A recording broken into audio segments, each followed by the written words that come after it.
For this reason, pursuant to my powers as President under the Constitution and Republic Act 11332, I am placing the entire mainland of Luzon under quarantine until April 12,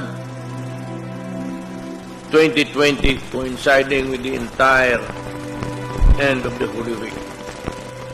DOH is confirming that the 38-year-old female Chinese patient under investigation, or PUI, is positive.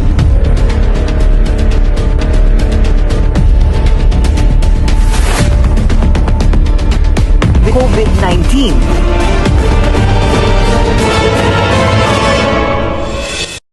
You see that your symptoms are not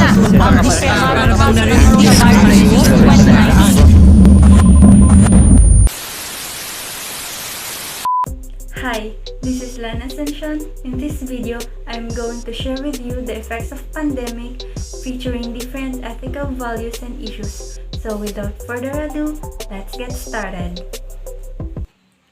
In this pandemic, there's a lot of new changes that people are facing today.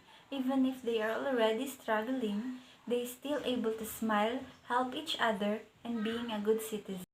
During current COVID-19 epidemic, canceling public events such as schools, businesses, sporting arenas, and restaurants is one of the strategies to reduce disease spreads. This can be problematic due to school closing and rescheduling, which makes it difficult to complete planned lessons.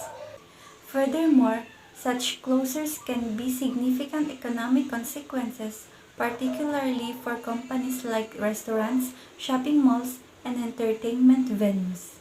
Here is the effect of pandemic in ethical values. The first one is following the protocols that World Health Organization declared.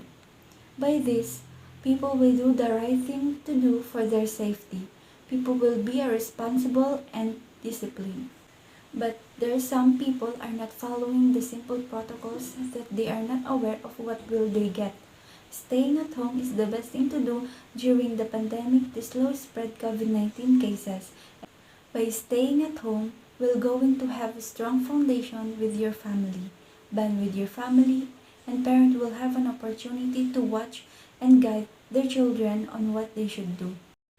The second is online learning at home. I know that many students are struggling on online class, struggling by the internet connection, with doing households while online class and due date for passing requirements, and also pressure, and also to not being able to access education because of the internet, and to make the jump from physically being at school to learning virtually. Students will going to have a tight management and has been a rough adjustment.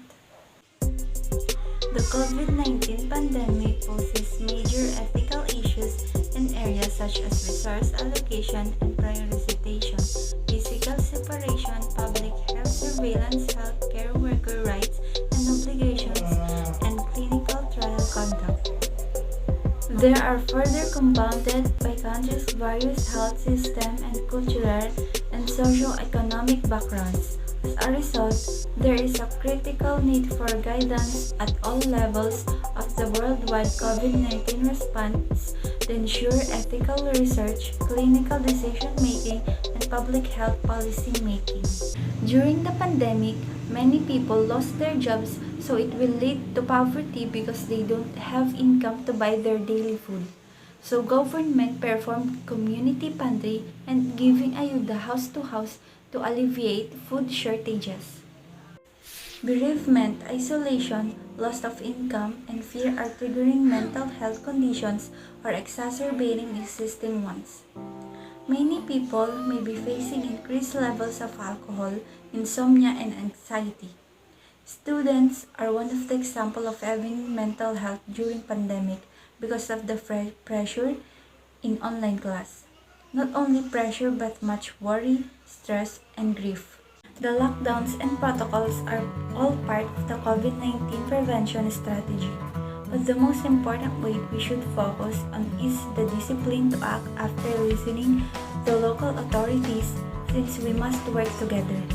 And that is how we may potentially and effectively stop the virus from spreading. We will going to fight this virus as long as God is with us. We are not alone. This is the end of the video. I hope you liked it. Keep safe. Bye!